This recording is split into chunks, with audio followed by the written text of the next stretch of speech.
ನಾರಾಯಣಂ ನಮಸ್ಕೃತ್ಯ ನರಂ ಚೈವ ನರೋತ್ತಮಂ ದೇವಿಂ ಸರಸ್ವತಿಂ ವ್ಯಾಸಂ ತಥೋ ಜಯಮುದಿರೇತ್. ಮನುಷ್ಯ ಅಂತ ಹೇಳುವಂಥದ್ದು ಆತ ಸಂಘಜೀವಿ ಆಗಿರ್ತಾನೆ. ಸಂಘಜೀವಿ ಅಂದರೆ ಹೇಗೆ? ಆತ ಒಂದು ಕುಟುಂಬವನ್ನು ರಚನೆ ಮಾಡಿಕೊಂಡು ಆ ಕುಟುಂಬದ ಒಳಗೆ ಆತ ಜೀವಿಸುವಂಥದ್ದು ನಾವು ಕೇಳ್ತೇವೆ. ಹಾಗೆ ಕುಟುಂಬ ಅಂದರೆ ಏನು? ಯಾರು ರಕ್ತ ಸಂಬಂಧಿಗಳು ಇರ್ತಾರೋ ಅವರನ್ನು ನಾವು ಕುಟುಂಬ ಅಂತ ಹೇಳುವಂಥದ್ದು. ಹಾಗಾಗಿ ಈ ರಕ್ತ ಸಂಬಂಧದ ಜೊತೆಗೆ ಅಲ್ಲಿ ಭಾವನಾತ್ಮಕವಾದಂತಹ ಸಂಬಂಧವು ಅವರ ಜೊತೆಯಲ್ಲಿ ಇದ್ದಾಗ ಆ ಕುಟುಂಬ ಅಂತ ಹೇಳುವುದಕ್ಕೆ ಅಲ್ಲಿ ಭದ್ರತೆ ಅಂತ ಹೇಳುವಂಥದ್ದು ಬರ್ತದೆ. ಹಾಗಾದರೆ ಈ ಕುಟುಂಬ ವ್ಯವಸ್ಥೆಯಿಂದ ಪ್ರಯೋಜನ ಏನು? ನಾವು ಆರ್ಥಿಕವಾಗಿಯೂ ಸದೃಢರಾಗಿರ್ಬೋದು, ಸಾಂಸ್ಕೃತಿಕವಾಗಿಯೂ ಸದೃಢರಾಗಿರಲಿಕ್ಕೆ ಸಾಧ್ಯ ಉಂಟು. ಹಾಗೆ ಶೈಕ್ಷಣಿಕವಾಗಿ, ಸಾಮಾಜಿಕವಾಗಿ ಈ ಎಲ್ಲ ನಿಟ್ಟಿನಲ್ಲೂ ಕೂಡ ಈ ಕುಟುಂಬ ವ್ಯವಸ್ಥೆ ಅಂತ ಹೇಳುವಂಥದ್ದು ಗಟ್ಟಿಯಾಗಿ ಇರುವಂಥ ಸಂದರ್ಭದಲ್ಲಿ ಆಗ ಆ ಮನುಷ್ಯನ ಜೀವನ ಅಂತ ಹೇಳುವಂಥದ್ದು ಅಲ್ಲಿ ಹಸನಾಗ್ತದೆ.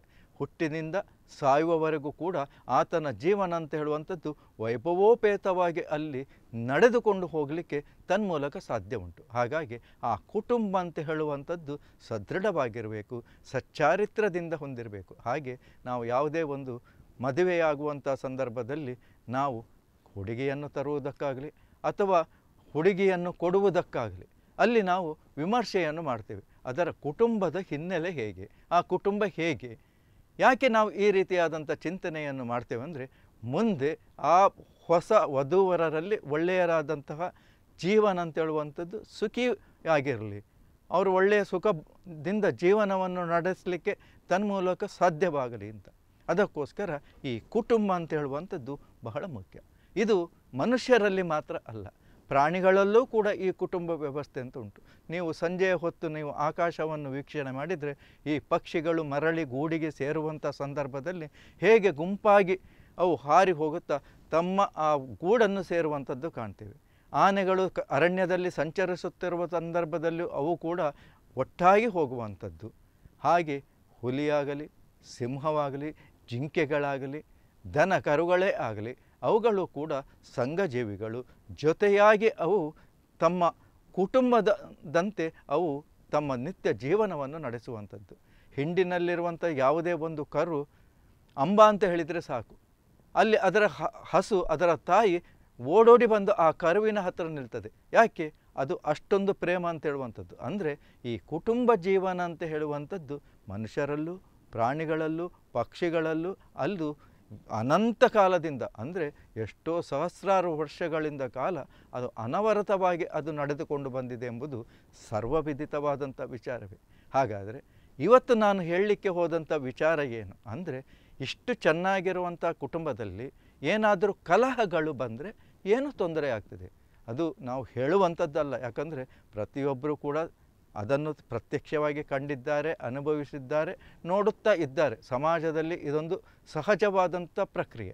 ಆದರೂ ನಾವು ಅದನ್ನು ಮನಸ್ಸಿನಲ್ಲಿ ತೆಗೆದುಕೊಂಡು ಅದರಿಂದ ಉಂಟಾಗುವ ತೊಂದರೆಗಳು ಏನೆಂಬುದನ್ನು ನಾವು ಅರ್ಥ ಮಾಡಿಕೊಳ್ಬೇಕು. ಈ ರೀತಿಯಾಗಿ ಅರ್ಥ ಮಾಡಿಕೊಂಡಿತ್ತಂತಾದರೆ ಏನಾದರೂ ಒಂದು ಸಮಸ್ಯೆಗಳು ಬಂದಾಗ ನಾವು ಅದನ್ನು ಪರಿಹರಿಸಲಿಕ್ಕೆ ನಾವು ಪ್ರಾಮಾಣಿಕವಾದಂಥ ಪ್ರಯತ್ನ ಪಡ್ತೇವೆ. ಕುಟುಂಬವಾದ ಒಗ್ಗಟ್ಟನ್ನು ಉಳಿಸಿಕೊಳ್ಳಲಿಕ್ಕೆ ಇದರಿಂದ ಸಹಕಾರಿ ಆಗ್ತದೆ. ಹಾಗೆ ಆದ್ದರಿಂದ ಕುಟುಂಬದಲ್ಲಿ ಏನಾದರೂ ಕಲಹ ಅಂತ ಬಂದರೆ ಅದರಿಂದ ಆ ಕುಟುಂಬಕ್ಕೆ ಬಹಳಷ್ಟು ಅಪಾಯ ಉಂಟಾಗ್ತದೆ. ಹಿಂಡಾಗಿ ಹೋಗುತ್ತಿದ್ದ ಆನೆಯಲ್ಲೂ ಕೂಡ ಅಲ್ಲಿ ಏನಾದರೂ ಅಲ್ಲಿ ಅವುಗಳ ಮಧ್ಯದಲ್ಲಿ ತಿಕ್ಕಾಟ ಆಗುವಂಥದ್ದು ಕಾಣ್ತೇವೆ. ಅವುಗಳು ಪರಸ್ಪರ ಕಾದಾಡುವುದನ್ನು ನಾವು ಕಾಣ್ತೇವೆ. ಇದು ಮನುಷ್ಯರಲ್ಲೂ ಪ್ರಾಣಿಗಳಲ್ಲೂ ಇರುವಂಥ ಸಹಜವಾದ್ದು. ಆದರೆ ಬುದ್ಧಿವಂತನಾದಂಥ, ತಿಳುವಳಿಕೆ ಉಳ್ಳಂತಹ ಮನುಷ್ಯರು ಮಾತ್ರ ಕುಟುಂಬ ಕಲಹದಲ್ಲಿ ಅಲ್ಲಿ ಯಾವತ್ತೂ ಕೂಡ ಮನ ಮಾಡಬಾರ್ದು ಎಂಬುದೇ ಇಂದಿನ ಈ ಪ್ರವಚನದ ಮುಖ್ಯ ಉದ್ದೇಶವಾಗಿ ಇರ್ತದೆ. ಹಾಗಾಗಿ ನಾವು ಆರ್ಥಿಕವಾಗಿ, ಸಾಮಾಜಿಕವಾಗಿ ಎಲ್ಲ ರೀತಿಯಿಂದಲೂ ಅಲ್ಲಿ ಭದ್ರತೆಯನ್ನು ಪಡ್ಕೊಳ್ಳುವುದು ಕೂಡ ಈ ಕುಟುಂಬ ವ್ಯವಸ್ಥೆಯಿಂದ ಅಂತ ಹೇಳುವಂಥದ್ದು ನಾವು ಮತ್ತೆ ಮತ್ತೆ ಒತ್ತಿ ಹೇಳಲೇಬೇಕಾಗುತ್ತದೆ. ಅಂದರೆ ಈ ಕುರಿತು ನಾವು ಸ್ವಲ್ಪ ಚಿಂತನೆಯನ್ನು ಮಾಡುವುದಿದ್ರೆ ಈ ಕುರಿತು ಪೂರ್ವಜರು ಹೇಳಿದಂತಹ ಒಂದು ನಾವು ಕಥೆಯನ್ನು ಇಲ್ಲಿ ಪ್ರಸ್ತಾಪಿಸುವುದಾದರೆ ಅದನ್ನು ನಾವು ಕಥೆ ಅಂತಲೂ ತಿಳ್ಕೊಳ್ಬೋದು, ಅಥವಾ ಸಂದರ್ಭಾನುಸಾರವಾಗಿರುವಂಥ ಒಂದು ವಿಚಾರ ಅಂತಲೂ ಕೂಡ ತಿಳ್ಕೊಳ್ಬೋದು.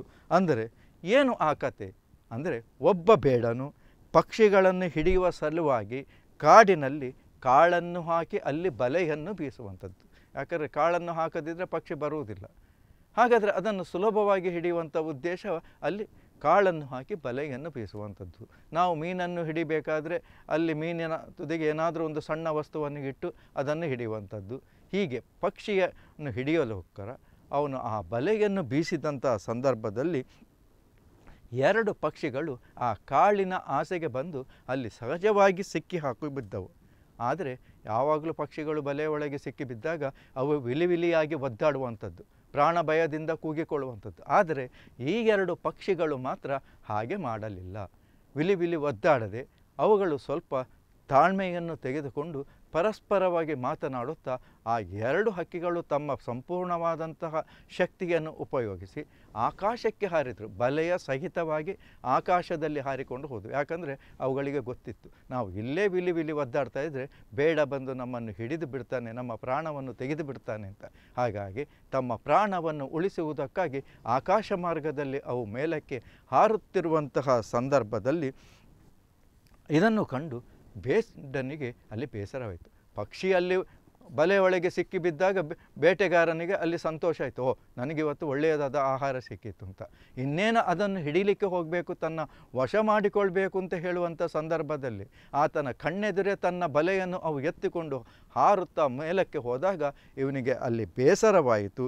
ಬೇಸರಗೊಂಡ ಬೇಡನು ಅಲ್ಲಿ ಸುಮ್ಮನಿರಲಿಲ್ಲ. ಅವುಗಳನ್ನು ಹಿಡಿಯಲಿಕ್ಕಾಗಿ ಅತ್ತ ಕಡೆ ಅವುಗಳು ಹಾರಿ ಹೋಗುತ್ತಿದ್ದರೂ ಅತ್ತ ಕಡೆಗೆ ಅವುಗಳನ್ನು ಅನುಸರಿಸುತ್ತಾ ಈ ಬೇಟೆಗಾರ ಮುಂದಕ್ಕೆ ಹೋಗ್ತಾನಂತೆ. ಅವುಗಳು ಆಕಾಶದಲ್ಲಿ ಹೋಗುವಂಥದ್ದು, ಈ ಬೇಟೆಗಾರ ನೆಲದಲ್ಲಿ ಅವನ್ನೇ ಅನುಸರಿಸಿ ಮುಂದಕ್ಕೆ ಓಡುವಂಥದ್ದು. ಆಗ ತಾನೇ ಬಲೆಯೊಡನೆ ಹಾರಿ ಹೋಗುತ್ತಿದ್ದದನ್ನು ಅನುಸರಿಸಿ ಹಿಂಬಾಲಿಸುತ್ತಿರುವುದನ್ನು ಅಲ್ಲಿ ಒಂದು ಆಶ್ರಮ ಸಿಗ್ತದೆ. ಆ ಆಶ್ರಮದಲ್ಲಿದ್ದಂತಹ ಮಹರ್ಷಿ ಈ ಎಲ್ಲ ವಿದ್ಯಮಾನಗಳನ್ನು ಅಲ್ಲಿ ಅವರು ಕಾಣ್ತಾರೆ. ಈ ಪಕ್ಷಿಗಳು ಹಾರಿ ಹೋಗುವಂಥದ್ದು, ಅದನ್ನು ಅನುಸರಿಸಿ ಇವನು ಹೋಗುವಂಥದ್ದು ಅವರಿಗೆ ಅಚ್ಚರಿ ಅನ್ನಿಸ್ತದೆ ಕಂಡು.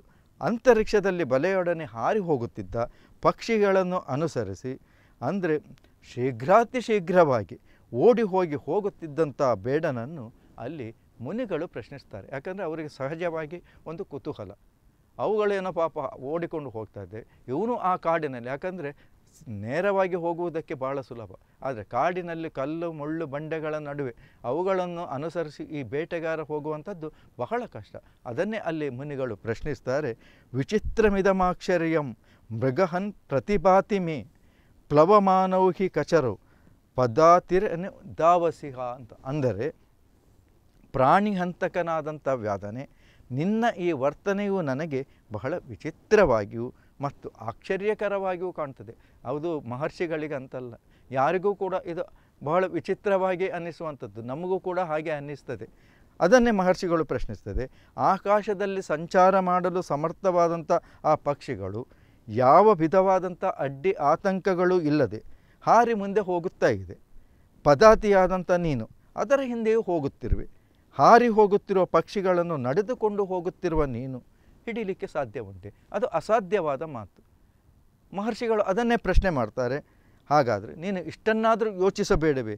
ನೀನು ಈಗ ಮಾಡುತ್ತಿರುವಂಥದ್ದು ವ್ಯರ್ಥ ಪ್ರಯತ್ನ, ನೀನು ಬಹಳ ಸುಮ್ಮನೆ ವ್ಯರ್ಥ, ಆ ಬಲೆಯ ಆಸೆ ಬಿಟ್ಟುಬಿಡು, ವ್ಯರ್ಥ ಪ್ರಯತ್ನ ಆಗುತ್ತದೆ ಎಂಬಂಥ ಮಾತನ್ನು ಹೇಳ್ತಾರೆ. ಆಗ ಅವರ ಮಾತಿಗೆ ಅಲ್ಲಿ ವ್ಯಾಧನು ಹೇಳ್ತಾನೆ, ಪಾಶಮೇಕ ಮುಭಾವೇತೌ ಹರತೋ ಮಮ ಯತ್ರ ವೈ ವಿವದಿಶ್ಯೇತೆ ತತ್ರ ಮೇ ದಶಮೇಶ್ಯತಃ ಅಂತ. ಅಂದರೆ ಮುನಿಶ್ರೇಷ್ಠರೇ, ನೀವು ಹೇಳುವುದು ಸರಿ, ನನ್ನದು ವ್ಯರ್ಥ ಪ್ರಯತ್ನ, ಅದನ್ನು ಹಿಡಿಲಿಕ್ಕೆ ಸಾಧ್ಯವಿಲ್ಲ ಅಂತ. ಆದರೆ ಮನುಷ್ಯನಾದವನು ಅಥವಾ ಏನಾದರೂ ಗುರಿಯನ್ನು ಮುಟ್ಟಬೇಕು ಅಂತ ಇಚ್ಛೆ ಉಳ್ಳವನು ಯಾವತ್ತೂ ಕೂಡ ನಮ್ಮ ಪ್ರಯತ್ನ ಅಂತ ಹೇಳುವಂಥದ್ದು ವ್ಯರ್ಥ ಅಂತ ತಿಳ್ಕೊಳ್ಬಾರ್ದು. ಆದಷ್ಟು ನಾವು ಕೊನೆಯವರೆಗೂ ಪ್ರಯತ್ನವನ್ನು ಮಾಡುತ್ತಲೇ ಇರಬೇಕು. ಇವೆಲ್ಲ ಕೂಡ ಸಾಮಾನ್ಯರಾದ ನಮಗೂ ಕೂಡ ಇದೊಂದು ರೀತಿಯಾದಂಥ ಪಾಠವೇ. ಈ ಕಥೆಯು ನಮಗೊಂದು ರೀತಿಯಾದಂತಹ ಒಂದು ಮಾರ್ಗದರ್ಶನವನ್ನು ನೀಡುತ್ತದೆ. ಅದನ್ನೇ ಇಲ್ಲಿ ವ್ಯಾಧ ಅಲ್ಲಿ ಹೇಳುವಂಥದ್ದು ಏನು, ನೀವು ಹೇಳುತ್ತಿರುವುದು ಸರಿ, ಅದು ಕಷ್ಟ ಅಂತಲೇ, ಆದರೆ ನನ್ನ ಪ್ರಯತ್ನ ಪೂರ್ಣವಾಗಿ ವ್ಯರ್ಥವಾಗಿ ಹೋಗುವುದೆಂಬ ನಿರಾಶೆ ನನಗಿಲ್ಲ, ಪೂರ್ತಿ ನನಗೆ ಸಿಕ್ಕುವುದೇ ಇಲ್ಲ ಅಂತ ಹೇಳುವಂಥ ಒಂದು ಆಶಯ ನನ್ನಲ್ಲಿ ಇಲ್ಲ. ನನ್ನಲ್ಲಿರುವುದು ಇದು ಒಂದೇ ಬಲೆ, ಅದು ಬಿಟ್ಟರೆ ನನಗೆ ಬೇರೆ ಸಾಧನೆ ಇಲ್ಲ. ಆ ಕಾರಣದಿಂದಲೂ 2 ಪಕ್ಷಿಗಳು ಒಗ್ಗಟ್ಟಾಗಿ ಬಲೆಯನ್ನೇನೋ ಎತ್ತಿಕೊಂಡು ಈಗ ಹಾರಿಕೊಂಡು ಹೋಗ್ತಾ ಇದೆ. ಅದು ನಾನು ಕಾಣ್ತಾ ಇದ್ದೇವೆ, ನೀವು ಕಾಣ್ತಾ ಇದ್ದೀರಿ.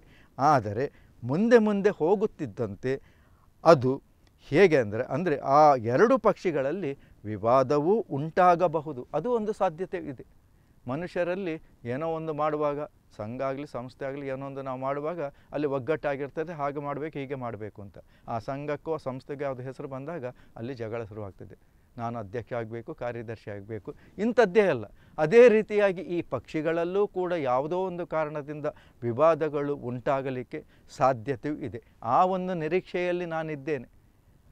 ಆದ್ದರಿಂದ ಅದು ಹೇಗೆ ಅಂದರೆ ಸಾಮಾನ್ಯವಾಗಿಯೂ ಎಲ್ಲ ಮನುಷ್ಯರಲ್ಲೂ ಇರುವಂತೆ ತಾನು ಹೆಚ್ಚು, ನನ್ನಿಂದಲೇ ಎಲ್ಲ, ಇತ್ಯಾದಿ ಇತ್ಯಾದಿ. ಹಾಗೆ ಬೇಡನ ನಿರೀಕ್ಷೆಯಂತೆ ಅವುಗಳಲ್ಲೂ ಕೂಡ ಅಹಂಭಾವ ಉಂಟಾಯಿತು. ಬೇಡ ನಿರೀಕ್ಷೆ ಹೇಗೆ ಮಾಡಿದ್ನು ಅದೇ ರೀತಿಯಾಗಿ ಈ ಬಲೆಯನ್ನು ಎತ್ತಿಕೊಂಡು ಹಾರುತ್ತಿದ್ದಂಥ ಪಕ್ಷಿಗಳಲ್ಲೂ ಕೂಡ ವಿವಾದ ಉಂಟಾಯಿತು. ಪರಸ್ಪರ ಅವುಗಳು ಮಾತನಾಡಲಿಕ್ಕೆ ಅಂದರೆ ಹೇಳಿಕೊಳ್ಳಕ್ಕೆ ತೊಡಗಿದವು. ಏನು ಹೇಳಿಕೊಳ್ಳೋದಕ್ಕೊಡೋದಕ್ಕೋಗಿದ್ದವು? ನಿನ್ನ ಜೀವವನ್ನು ನಾನು ಉಳಿಸಿದೆ. ನೋಡಿ, ಬರುವಂಥದ್ದೇ ಹೋಗು. ನೋಡು, ನಾನು ಜೊತೆಯಲ್ಲಿ ಇದ್ದದ್ರಿಂದ ನಿನ್ನ ಜೀವ ಉಳಿತು, ಇಲ್ಲದಿದ್ದರೆ ನೀನು ಆ ಬೇಡನ ಕೈಗೆ ಸಿಕ್ಕಿ ಸಾಯಬೇಕಿತ್ತು ಅಂತ. ಹಾಗೆ ಇನ್ನೊಂದು ಪಕ್ಷಿಯು ಬಿಟ್ಟು ಕೊಡುವುದಿಲ್ಲ. ಅಯ್ಯೋ, ನಾನಿದ್ದದ್ರಿಂದಲೇ ನಿನ್ನ ಜೀವ ಉಳಿಯಿತು, ಇಲ್ಲದಿದ್ದರೆ ನೀನು ಸಾಯ್ತಿದ್ದೆ. ನಮ್ಮ ಇಬ್ಬರ ಶಕ್ತಿ ಇದ್ದದ್ರಿಂದ ಈ ಬಲೆಯನ್ನು ಎತ್ತಿಕೊಂಡು ಬರಲಿಕ್ಕೆ ಸಾಧ್ಯವಾಯಿತು. ಹಾಗಾಗಿ ನಾನಿಲ್ಲದಿದ್ದರೂ ನೀನು ಸಾಯ್ತಿದ್ದೆ. ಇದೇ ಒಂದು ವಿವಾದ ಅಂತ ಹೇಳುವಂಥದ್ದು ತಾರಕಕ್ಕೆ ಹೋಯಿತು. ಯಾವುದೂ ಪಕ್ಷಿಗಳು ಕೂಡ ಆ ಎರಡು ಪಕ್ಷಿಗಳು ನಾವು ಇಬ್ಬರಿದ್ದದ್ದರಿಂದ ಸಾಧ್ಯ ಆಯಿತು ಅಂತ ಅಲ್ಲಿ ಒಪ್ಪಿಕೊಳ್ಳಲಿಕ್ಕೆ ತಯಾರಿಲ್ಲ. ನನ್ನಿಂದ ಎಂಬಂಥ ವಿವಾದವೇ ಅದು ತಾರಕಕ್ಕೆ ಹೋಯಿತು. ಹಾಗೆ ಬಲೆಯಲ್ಲಿ ಇಬ್ಬರು ಬಂದಿಯಾಗಿರುವಂಥ ಸತ್ಯವನ್ನು ಅವು ಮರೆತೇ ಬಿಟ್ಟವು. ನಾವಿಬ್ಬರೂ ಈಗ ಬಂದಿಗಳಾಗಿದ್ದೇವೆ, ಅಪಾಯದಲ್ಲಿ ಇದ್ದೇವೆ. ಈ ರೀತಿಯಾದಂಥ ಸತ್ಯವನ್ನು ಅವುಗಳು ಮರೆತೇ ಬಿಟ್ಟಿದ್ದವು. ವಾದ ವಿವಾದವು ಜೋರಾಗುತ್ತಿದ್ದಂತೆ ಮೃತ್ಯುವಶವಾಗಿದ್ದಂಥ ಆ ಎರಡು ಪಕ್ಷಿಗಳು ಕಚ್ಚಾಡುತ್ತಾ ಭೂಮಿಯ ಮೇಲೆ ಬಿದ್ದು ಬಿಟ್ಟವು. ಯಾಕಂದರೆ ಕಚ್ಚಾಟ ಅಂತೇಳಿ ಬಂದ ಕೂಡಲೇ ಅವುಗಳು ಹಾರುವ ಸಾಮರ್ಥ್ಯವನ್ನು ಕಳ್ಕೊಳ್ತವೆ. ಸಹಜವಾಗಿ ಭೂಮಿಯ ಮೇಲೆ ಬಿದ್ದು ಬಿಟ್ಟವು. ಬಿದ್ದ ನಂತರವೂ ಅವುಗಳ ಕಚ್ಚಾಟನವನ್ನು ನಿಲ್ಲಿಸಲೇ ಇಲ್ಲ. ಯಾಕಂದರೆ ಆ ಕೋಪವನ್ನುವುದೇ ಪಾಪದ ನೆಲೆಗಟ್ಟು ಅಂತ. ಕೋಪವೇ ಎಲ್ಲದಕ್ಕೂ ಕಾರಣ, ಅಂದರೆ ಎಲ್ಲ ಕೆಟ್ಟದ್ದಕ್ಕೂ ಕಾರಣ ಅಂತ ಅದು ಹೇಳುವಂಥದ್ದು ಸತ್ಯವೇ. ಇಲ್ಲೂ ನಮ್ಗೆ ಅದನ್ನೇ ನಾವು ಕಾಣ್ಬೋದು, ಗಮನಿಸಬಹುದು. ಇಲ್ಲಿ ಕೆಳಕ್ಕೆ ಬಿದ್ದರೂ ಪ್ರಾಣ ಹೋಗ್ತದೆ ಅಂತ ಗೊತ್ತಿದ್ದರೂ ಆ ಜಗಳ ಅಂತ ಹೇಳುವಂಥದ್ದು ಈ ಪಕ್ಷಿಗಳು ನಿಲ್ಲಿಸಲಿಲ್ಲ. ಹೀಗೆ ಬಹುಕೋಪದಿಂದ ಕಚ್ಚಾಡುತ್ತಿದ್ದಾಗ ಬೇಡನು ಅವುಗಳಿಗೆ ಗೊತ್ತಾಗದಂತೆ ಮೆಲ್ಲನೆ ಬಲೆಯ ಸಮೀಪಕ್ಕೆ ಬಂದು ಆ ಪಕ್ಷಿಗಳನ್ನು ಆತ ಹಿಡಿದು ಬಿಟ್ಟನು. ಅಲ್ಲಿಗೆ ಆ ಪಕ್ಷಿಗಳ ಕತೆ ಮುಗಿಯಿತು. ಆ ಪಕ್ಷಿಗಳು ಎರಡು ಅಲ್ಲಿ ಪ್ರಾಣವನ್ನು ಕಳೆದುಕೊಳ್ಳಬೇಕಾದಂಥ ಪರಿಸ್ಥಿತಿ ಆಗ ನಿರ್ಮಾಣ ಆಯಿತು. ಅಂದರೆ ಇಲ್ಲಿ ನಾವು ತಿಳ್ಕೊಳ್ಬೇಕಾದ್ದು ಅಂದರೆ ಎಂಬೋ ಜ್ಞಾತಯೋ ಅರ್ಥೇಶು ಮಿತೋ ಗಚ್ಚಂತಿ ವಿಗ್ರಹಂ ತೇ ಮಿತ್ರ ವಶಯಾಯಂತಿ ಶಕುನಾನಿವ ನಿಗ್ರಹಾತ್ ಅಂತ. ಅಂದರೆ ಈ ಶ್ಲೋಕ ಏನು ಹೇಳುತ್ತದೆ ಅಂದರೆ, ಒಂದು ಪ್ರಕರಣದಲ್ಲಿ ಬರುವ ಸಂದೇಶ ಮನುಷ್ಯರಿಗೂ ಇದು ಅನ್ವಯವಾಗುತ್ತದೆ.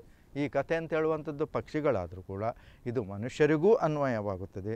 ಯಾರೇ ಆಗಲಿ, ಒಂದು ಮನೆಯಲ್ಲಿಯೇ ಆಗಲಿ ಅಥವಾ ಒಂದು ಕುಟುಂಬದಲ್ಲಿಯೇ ಆಗಲಿ, ಈ ರೀತಿಯಾಗಿ ಸ್ವಾರ್ಥದಿಂದ ಕಚ್ಚಾಟಗಳು ಪ್ರಾರಂಭವಾಯಿತಂದರೆ ಅವರು ಕೂಡ ಈ ಪಕ್ಷಿಗಳಂತೆ ಮೃತ್ಯುವಶರಾಗಬೇಕಾಗುತ್ತದೆ, ಅಥವಾ ಇನ್ಯಾವುದೋ ಕಾರಣದಿಂದ ಅವರು ಸಂಕಟವನ್ನು ಪಡಬೇಕಾಗುತ್ತದೆ.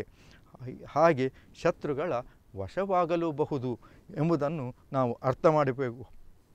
ಹಾಗೆ ಇದಕ್ಕೆ ವಿರುದ್ಧವಾಗಿ ಅಣ್ಣ ತಮ್ಮಂದಿರು, ಅಕ್ಕ ತಂಗಿಯರು, ತಂದೆ ತಾಯಿಯರು ಹೀಗೆ ಮನಮಂದಿಯೆಲ್ಲ ಜೊತೆಯಲ್ಲಿ ಕುಳಿತು ಈ ರೀತಿ ಕಚ್ಚಾಡುವುದನ್ನು ಬಿಟ್ಟು ನಮ್ಮಲ್ಲಿ ಕುಟುಂಬ ಅಂದರೆ ಏನು, ಸಂಸಾರ ಅಂದ್ರೇನು, ಅಕ್ಕ ತಂಗಿ, ಅಣ್ಣ ತಾಯಿ, ಸೊಸೆ, ಅಳಿಯ, ಇದೆಲ್ಲವನ್ನು ನಾವು ಕುಟುಂಬ ಅಂತ ಹೇಳುವಂಥದ್ದು. ಇವರೆಲ್ಲರೂ ಕೂಡ ಜೊತೆಯಲ್ಲಿ ಕೂತ್ಕೊಂಡು ಒಂದು ಹೊತ್ತು ಒಟ್ಟಿಗೆ ಊಟ ಮಾಡುವಂಥದ್ದು, ಇದು ಬಹಳ ಶ್ರೇಯಸ್ಕರ. ಊಟ ಮಾಡುವುದು, ಇದರಿಂದ ಪರಸ್ಪರ ಸೌಹಾರ್ದದಿಂದ ಮಾತನಾಡುವುದು, ಪರಸ್ಪರವಾಗಿ ಸುಖ ದುಃಖಗಳನ್ನು ವಿಚಾರಿಸಿಕೊಳ್ಳುವುದು ಮತ್ತು ಪದೇ ಪದೇ ಒಂದೆಡೆ ಸೇರುವುದು, ಇವುಗಳು ಅಣ್ಣ ತಮ್ಮಂದಿರ ಕುಟುಂಬದ ಮುಖ್ಯ ಕರ್ತವ್ಯವಾಗಿರುತ್ತದೆ. ಯಾಕೆ ಇದು ಮುಖ್ಯ ಕರ್ತವ್ಯವಾಗುತ್ತದೆ ನೋಡಿ, ಈ ವೈಮನಸ್ಸು ಅಂತ ಹೇಳುವಂಥದ್ದು ಮನುಷ್ಯರಲ್ಲಿ ಯಾರಿಗೂ ಕೂಡ ಬರ್ಬೋದು. ಸರಿಯಾಗಿ ಅರ್ಥ ಮಾಡಿಕೊಳ್ಬೇಕು. ಅಣ್ಣ ತಮ್ಮಂದಿರಲ್ಲೂ ಬರ್ಬೋದು, ತಂದೆ ತಾಯಿಯಂದಿರಲ್ಲೂ ಬರ್ಬೋದು, ಯಾರಲ್ಲೂ ಬರ್ಬೋದು. ಒಂದು ಕುಟುಂಬ ಮನುಷ್ಯ ಅಂತ ಹೇಳುವಾಗ ಆತನ 5 ಬೆರಳುಗಳು ಕೂಡ ವ್ಯತ್ಯಾಸ ಇರ್ತದೆ. ಆದರೆ ಯಾವತ್ತು ನಾವು ಕುಟುಂಬದವರೆಲ್ಲರೂ ಒಟ್ಟಿಗೆ ಊಟವನ್ನು ಮಾಡಿದಂಥ ಸಂದರ್ಭದಲ್ಲಿ ಇಂತಹ ಸಣ್ಣ ಸಣ್ಣ ಸಮಸ್ಯೆಗಳು ಅಲ್ಲಿ ಪರಿಹಾರವನ್ನು ಕಂಡುಕೊಳ್ಳಲಿಕ್ಕೆ ಆಗ್ತದೆ. ಯಾರ್ಯಾರು ಅವರವರ ಕಷ್ಟವನ್ನು ಅಥವಾ ಅವರವರ ವೈಮನಸ್ಸನ್ನು ಅವರವರು ಪ್ರತ್ಯೇಕವಾಗಿ ಇಟ್ಟುಕೊಂಡ್ರೆ ಅದು ಬೂದಿ ಮುಚ್ಚಿದ ಕೆಂಡದ ಹಾಗೆ ಅದು ಪ್ರಜ್ವಲಿಸಲಿಕ್ಕೆ ಮುಂದೆ ಕಾರಣ ಆಗ್ತದೆ. ನಾವು ಜೊತೆಯಲ್ಲಿ ಊಟ ಮಾಡುವಾಗ ಇಂತಹ ವಿಷಯಗಳು ಅಲ್ಲಿ ಪ್ರಸ್ತಾವಿಸಲ್ಪಟ್ಟು ಅಲ್ಲಿ ಅದಕ್ಕೆ ಇನ್ಯಾರೋ ಪರಿಹಾರವನ್ನು ಪಡ್ಕೊಂಡು ಅಯ್ಯೋ ನೀನು ತಪ್ಪಾಗಿ ತಿಳ್ಕೊಂಡಿದ್ದಿ, ಅದು ಹಾಗಲ್ಲ ಹೀಗೆ ಅಂತ ಹೇಳಿ ಆ ಒಂದು ವೈಮನಸ್ಸು ಅಂತ ಹೇಳುವಂಥದ್ದು ಆ ಸಂದರ್ಭದಲ್ಲಿ ಶಮನವಾಗಲಿಕ್ಕೆ ಇದು ಮುಖ್ಯ ಕಾರಣ. ಅದಕ್ಕೋಸ್ಕರವೇ ನಮ್ಮ ಹಿರಿಯರು ಎಲ್ಲರನ್ನು ಒಟ್ಟಿಗೆ ಬಂದು, ಯಾರಾದರೂ ಸ್ವಲ್ಪ ಬರುವವರು ತಡವಾಗಿದ್ದರೆ ಅವರು ಬರುವವರಿಗೆ ಕಾಯ್ತಿತ್ತು. ಎಲ್ಲರೂ ಬಂದ ಮೇಲೆ ಮತ್ತೆ ಊಟದ ವ್ಯವಸ್ಥೆ ಮಾಡ್ತಿದ್ದ ಉದ್ದೇಶ ಅಂತ ಹೇಳುವಂಥದ್ದು ಅದಕ್ಕೋಸ್ಕರ. ಇದರಿಂದ ಪ್ರೀತಿ ವಿಶ್ವಾಸಗಳು ಹೆಚ್ಚುತ್ತದೆ. ಏನಾದರೂ ಅವರ ಮನಸ್ಸಿನಲ್ಲಿ ಚಿಕ್ಕ ಪುಟ್ಟ ವೈಮನಸ್ಸುಗಳು ಇದ್ದರೆ ಅಂತಹ ಸಂದರ್ಭದಲ್ಲಿ ಅದು ಪರಿಹಾರಕ್ಕೂ ಒಂದು ವೇದಿಕೆ ಆಗ್ತದೆ. ಅದು ಉಲ್ಬಣಗೊಳ್ಳದಂತೆ, ಅದು ಕಿಚ್ಚು ಅಂತ ಹೇಳುವಂಥದ್ದು ಮನೆಯನ್ನು ಸುಡದಂತೆ ಅಲ್ಲಿ ಶಾಂತವಾಗಲಿಕ್ಕೆ ಈ ವ್ಯವಸ್ಥೆ ಕಾರಣವಾಗುತ್ತದೆ. ಅದಕ್ಕಾಗಿ ಅವರ ಸುಖ ಇರಲಿ ದುಃಖ ಇರಲಿ ಅಲ್ಲಿ ಪರಿಹರಿಸಲಿಕ್ಕೆ ಈ ಒಂದು ವಿಚಾರವು ಬಹಳ ವಿಶೇಷವಾಗಿ ಸಹಾಯವಾಗುತ್ತದೆ. ಅಣ್ಣ ತಮ್ಮಂದಿರ ಕುಟುಂಬದರ ಕರ್ತವ್ಯವೂ ಕೂಡ ಇದು ಆಗಿರುತ್ತದೆ.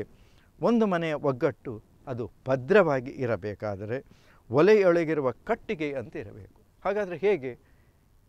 ಒಲೆಯೊಳಗೊಂದು ಕಟ್ಟಿಗೆ ಇರ್ತದೆ. ಆ ಕಟ್ಟಿಗೆ ಅಂತ ಹೇಳುವಂಥದ್ದು ಒಂದು ಬೇರೆ ಮತ್ತೊಂದು ಬೇರೆ ಆಗಿದ್ದರೆ ಅಲ್ಲಿ ಉರಿ ಅಂತ ಹೇಳುವಂಥದ್ದು ಹತ್ತಿ ಉಳಿಯುವುದಿಲ್ಲ. ಹೊಗೆ ಏನೋ ಬರ್ಬೋದು, ಯಾಕಂದರೆ ಅದಕ್ಕೆ ಬೆಂಕಿ ತಗಲಿದ್ದರಿಂದ ಹೊಗೆ ಬರ್ತದೆ. ಅದೇ ಎರಡು ಪ್ರತ್ಯೇಕವಾಗಿದ್ದಂಥ ಕಟ್ಟಿಗೆ ಅಂತ ಹೇಳುವಂಥದ್ದು ಅದು ಒಟ್ಟಾದರೆ ಅಲ್ಲಿ ಉರಿಯು ಬಗ್ಗಂತ ಹತ್ತಿ ಉರಿದು ಬೆಂಕಿ ಉರಿಲಿಕ್ಕೆ ಸಹಾಯ ಆಗ್ತದೆ. ಅಂದರೆ ನಾವು ಒಗ್ಗಟ್ಟಾಗಿ ಇಲ್ಲದಿದ್ದರೆ ಕೇವಲ ಹೊಗೆಯೇ, ಒಗ್ಗಟ್ಟಾಗಿದ್ದರೆ ಅದು ಬಲ ಸಿಗ್ತದೆ, ಉರಿ ಹತ್ತಿಕೊಳ್ಳುತ್ತದೆ. ಅಂದರೆ ಈ ಕಟ್ಟಿಗೆಯ ಉಪಮೆಯನ್ನು ಇಲ್ಲಿ ಹೋಲಿಸುವಂಥದ್ದು. ಹಾಗೆ ಇದು ಕಟ್ಟಿಗೆಯ ಸ್ವಭಾವವೂ ಹಾಗೆ, ಮನುಷ್ಯನ ಸ್ವಭಾವವೂ ಕೂಡ ಹಾಗೆ. ಒಲೆಯಲ್ಲಿ ಅದು ಬೇರೆ ಬೇರೆಯಾಗಿ ಇದ್ದರೆ ಅವು ಹೊತ್ತಿ ಉರಿಯುವುದೇ ಇಲ್ಲ, ಹೊಗೆ ಆಡುತ್ತಿರುತ್ತದೆ. ಒಟ್ಟಾಗಿದ್ದರೆ ಒಡನೆಯ ಆ ಕಟ್ಟಿಗೆಗಳು ಬುಗ್ಗೆಂದು ಉರಿದು ಹೊತ್ತಿಕೊಂಡು ಉರಿಯಲು ಪ್ರಾರಂಭಿಸುತ್ತದೆ. ಈ ಸತ್ಯವನ್ನು ನಾವು ಅರ್ಥ ಮಾಡಿಕೊಳ್ಬೇಕು. ಈ ಎಲ್ಲ ವಿಷಯಗಳನ್ನು ಅರಿತು ನಾವು ಒಂದಾಗಬೇಕು. ಅದೇ ಕುಟುಂಬ ಕಲಹದಲ್ಲಿ ತೊಡಗಿಕೊಂಡಿದ್ದರೆ ಅವರು ಶತ್ರುಗಳಿಗೆ ಅಲ್ಲಿ ವಶವಾಗಿ ಬಿಡುತ್ತಾರೆ. ಕುಟುಂಬ ಕಲಹದ ಇನ್ನೊಂದು ಮಗ್ಗಲು ಎಲ್ಲರ ನೆಮ್ಮದಿ ಕೆಟ್ಟು ಅಥವಾ ಕೆಡಿಸಿ ಪೀಡಿಸುವಂಥದ್ದು. ನಾವು ಎಲ್ಲಿಯಾದರೂ ಅದರಲ್ಲಿ ಒಗ್ಗಟ್ಟಾಗಿಲ್ಲದಿದ್ದರೆ ಅದರಲ್ಲಿ ನಾವು ವೈಮನಸ್ಸನ್ನು ಪಡ್ಕೊಂಡ್ರೆ ನಮ್ಮ ಮನಸ್ಸು ಅಂತ ಹೇಳುವಂಥದ್ದು ಹಾಳಾಗ್ತದೆ. ಹಾಗೆ ಇದರಿಂದ ತೊಂದರೆ ಏನಾಗ್ತದೆ ಅಂದರೆ ರೋಗಗಳು, ಮಾನಸಿಕವಾಗಿ ಖಿನ್ನತೆ, ಆರ್ಥಿಕವಾಗಿ ನಷ್ಟ ಹಾಗೂ ಇವುಗಳ ಕಾರಣದಿಂದ ನರಳಾಟ, ಕೊನೆಗೆ ಪ್ರಾಣಹಾನಿಗೂ ಕಾರಣವಾಗ್ತದೆ. ರೋಗಗಳಿಗೆ ಜಾತಿ ಅಂತಸ್ತಿನಲ್ಲಿ ಲಿಂಗಭೇದವಂತೂ ಇಲ್ಲವೇ ಇಲ್ಲ. ಈ ರೋಗ ಅಂತ ಹೇಳುವುದಕ್ಕೆ ಅವುಗಳಿಗೆ ಭೇದ ಅಂತೇಳಿ ಇದು ಎಲ್ರಿಗೂ ಗೊತ್ತಿರುವ ವಿಚಾರ. ಅದೇ ರೀತಿ ತೀವ್ರ ಒತ್ತಡ ಮನುಷ್ಯರ ಮೇಲೆ ಬಿದ್ದಾಗ ರಕ್ತದೊತ್ತಡ, ಸಕ್ಕರೆ ಕಾಯಿಲೆ ಇತ್ಯಾದಿಗಳು ಕೂಡ ಮನುಷ್ಯನಿಗೆ ಬರ್ತದೆ. ಅದಕ್ಕಾಗಿ ನಾವು ಈ ವಿಚಾರದಲ್ಲಿ ನಾವು ಬಹಳಷ್ಟು ಜಾಗೃತವಾಗಿ ಇರಬೇಕು. ಕುಟುಂಬ ಕಲಹದ ಕಾರಣದಿಂದ ಇವೆಲ್ಲವೂ ಬರಲಿಕ್ಕೆ ಸಾಧ್ಯ ಉಂಟು. ಕುಟುಂಬದಲ್ಲಿ ನೆಮ್ಮದಿ ಇದ್ದಾಗ ಇಂತಹ ರೋಗಗಳಿಗಾಗಲಿ ಮಾನಸಿಕವಾದಂಥ ಅಸ್ವಸ್ಥತೆಗಾಗಲಿ ಇದು ಕಾರಣವಾಗುವುದಿಲ್ಲ ಎಂಬುದನ್ನು ನಾವು ಅರ್ಥ ಮಾಡಿಕೊಳ್ಬೇಕು. ರೋಗ ಬಂದ ಮೇಲೆ ಚಿಕಿತ್ಸೆ ನೀಡಲೇಬೇಕಾಗುತ್ತದೆ. ಆದರೆ ರೋಗ ಬರದಂತೆ ನೋಡಿಕೊಳ್ಳುವಂಥದ್ದು ಪ್ರಾಚೀನ ವಿಧಾನ. ಹಿರಿಯರು ನಾವು ರೋಗ ಬಂದ ಮೇಲೆ ಏನು ಮಾಡಲಿಕ್ಕಾಗುವುದಿಲ್ಲ, ಆದರೆ ರೋಗ ಬರದಂತೆ ನೋಡಿಕೊಳ್ಳುವುದು ನಮ್ಮ ಕರ್ತವ್ಯ. ಧ್ಯಾನ, ಮಿತ ಆಹಾರ, ಸಚ್ಚಿಂತನೆ, ತ್ಯಾಗ, ನಿಷ್ಠೆ, ಬದುಕು, ಕರ್ತವ್ಯ ನಿರ್ವಹಣೆ ಇತ್ಯಾದಿ ಇತ್ಯಾದಿ ಇವೆಲ್ಲವೂ ಕೂಡ ಕುಟುಂಬದ ಆರೋಗ್ಯಪೂರ್ಣ ಬದುಕಿಗೆ ಬರೆದ ಭಾಷ್ಯಗಳು. ಧರ್ಮಾರ್ಥ ಕಾಮ ಮೋಕ್ಷಾಣಂ ಆರೋಗ್ಯ ಮೂಲಮುತ್ತಮಂ ರೋಗ ತಸ್ಯಪಹಾರತಾರ ಶ್ರೇಯಸೋ ಜೀವಿತಸ್ಯ ಚ ಅಂತ. ರೋಗವು ಶರೀರ ಧರ್ಮಕ್ಕೆ ವಿರುದ್ಧವಾದಂಥ ಕರ್ಮಾಚರಣೆಯ ಫಲವಾದ್ದರಿಂದ ಸಾಧನೆಗೆ ಅಡ್ಡಿಯಾಗಿ ಪುರುಷಾರ್ಥಗಳ ಸಾಧನೆಗೆ ಅಡ್ಡಿಯಾಗುತ್ತದೆ. ಹಾಗಾದರೆ ಇವೆಲ್ಲಕ್ಕೂ ಕಾರಣವೇನೆಂದು ಹುಡುಕುತ್ತಾ ಹೋದರೆ ಕಾಲಗಳು ಉರುಳಿದಂತೆ ಜನರ ಜೀವನ ಕ್ರಮ ವ್ಯತ್ಯಾಸವಾಗುತ್ತಾ ಹೋದಂತೆ ಕುಟುಂಬ ಕಲಹ ಉಂಟಾಗಿ ಧರ್ಮಕ್ಕಿಂತ ಅರ್ಥವೇ ಪ್ರಧಾನವಾಗಿ ಕುಟುಂಬ ಜೀವನ ಅವನತಿಗೆ ಕಾರಣವಾಗ್ತದೆ. ಅಂದರೆ ಈಗ ಜನರಿಗೆ ಪ್ರೀತಿ ವಿಶ್ವಾಸ ಅಂತ ಹೇಳುವಂಥದ್ದು ಹೋಗಿದೆ. ಮನುಷ್ಯನಿಗೆ ಹಣ ಅಂತ ಹೇಳುವಂಥದ್ದು ಇದ್ದರೆ ಸಾಕು, ಅದು ಏನೂ ಮಾಡ್ಬೋದು ಅಂತ. ಆದರೆ ಆ ಹಣವೇ ಆತನ ಅವನತಿಗೆ ಕಾರಣವಾಗುತ್ತಿದೆ ಎಂಬಂಥ ಸತ್ಯ ಇನ್ನೂ ಜನರು ಅರಿತಂತೆ ನಾವು ಕಾಣ್ತಾ ಇಲ್ಲ. ಅಧರ್ಮವೇ ಜೀವನದ ಕಾಮಾರ್ಥಗಳಿಗೆ ಪ್ರಧಾನ ರಾಕ್ಷಸೀಯ ಪ್ರವೃತ್ತಿಯು ಜನರಲ್ಲಿ ಉಂಟಾದಾಗ ಅದು ಕುಟುಂಬ ಕಲಹಕ್ಕೆ ಕಾರಣವಾಗ್ತದೆ. ಅಧರ್ಮ ಅಂತೇಳಿ ಬಂದಾದಾಗ ಆ ರಾಕ್ಷಸಿ ಪ್ರವೃತ್ತಿ ಅಂತ ಹೇಳುವಂಥದ್ದು ಅವನಲ್ಲಿ ಸಹಜವಾಗಿ ಬರ್ತದೆ. ಹಾಗೆ ಅಣ್ಣ ತಮ್ಮಂದಿರಲ್ಲಿ ಭಿನ್ನಾಭಿಪ್ರಾಯ, ಅತ್ತೆ ಸೊಸೆಯರಲ್ಲಿ ಹೊಂದಾಣಿಕೆಯ ಕೊರತೆ, ಕುಟುಂಬ ಸದಸ್ಯರಲ್ಲಿ ಪರಸ್ಪರ ನಂಬಿಕೆ ಪ್ರೀತಿ ಇಲ್ಲದೆ ಕುಟುಂಬ ಒಡೆದು ಹೋಗುವುದಕ್ಕೆ ಕಾರಣವಾಗಬಹುದು. ಹಾಗೆ ಮಾತಾ ಅಮೃತಾಮಯಿ ಹೇಳಿದಂತೆ ಒಂದು ಕುಟುಂಬದಲ್ಲಿ ಅಲ್ಲಿ ನಾವು ಹೇಗೆಂದರೆ ಆ ಅಮೃತಾಮಯ ಕಥೆಗಳು ಬಹಳಷ್ಟಿವೆ, ಆದರೆ ಇಲ್ಲಿ ಹೇಳಲಿಕ್ಕೆ ಅಲ್ಲಿ ಮಾತ್ರ ಅಷ್ಟು ಅವಕಾಶವಿಲ್ಲದಿದ್ದರೂ ಹಾಗೆ ಹೇಳುವಂಥದ್ದು ಒಂದು ಕುಟುಂಬ ಅಂತ ಹೇಳುವಂಥದ್ದು ಚೆನ್ನಾಗಿರಬೇಕಾದ್ರೆ ಈ 5 ಬೆರಳುಗಳು ವ್ಯತ್ಯಾಸವಾಗಿದ್ದರೂ ಕೂಡ ಅದು ಜೊತೆಯಾಗಿ ಇರಬೇಕು, ಒಟ್ಟಾಗಿರಬೇಕು. ಆಗ ಆರೋಗ್ಯಪೂರ್ಣವಾದಂಥ ಜೀವನವನ್ನು ನಾವು ನಡೆಸಿಕೊಳ್ಳಲಿಕ್ಕೆ ಸಾಧ್ಯ ಉಂಟು. ಅದೇ ಆ ಕುಟುಂಬದಲ್ಲಿ ಏನಾದರೂ ಈ ರೀತಿಯಾದಂಥ ವೈಮನಸ್ಸು ಬಂತು ಅಂತಾದರೆ ಅಲ್ಲಿ ಮುಂದೆ ಜೀವನ ಅಂತೇಳುವಂಥದ್ದು ಬಹಳ ಕಷ್ಟಮಯವಾಗುತ್ತದೆ. ಆದ್ದರಿಂದ ವೀಕ್ಷಕರೇ, ನೀವು ಕೂಡ ಇವೆಲ್ಲವನ್ನು ಚೆನ್ನಾಗಿ ಅರಿತುಕೊಂಡು ಪರಸ್ಪರ ಪ್ರೀತಿ ವಿಶ್ವಾಸದಿಂದ ಇರುತ್ತಾ ನಿಮ್ಮ ಜೀವನವನ್ನು ಸುಗಮವಾಗಿಸಿಕೊಳ್ಳಿ ಎಂಬಂಥ ಮಾತಿನೊಂದಿಗೆ ಈ ಪ್ರವಚನವನ್ನು ಶಿವಾರ್ಪಣೆಗೊಳಿಸ್ತಾ ಇದ್ದೇನೆ. ಓಂ ತತ್ಸತ್.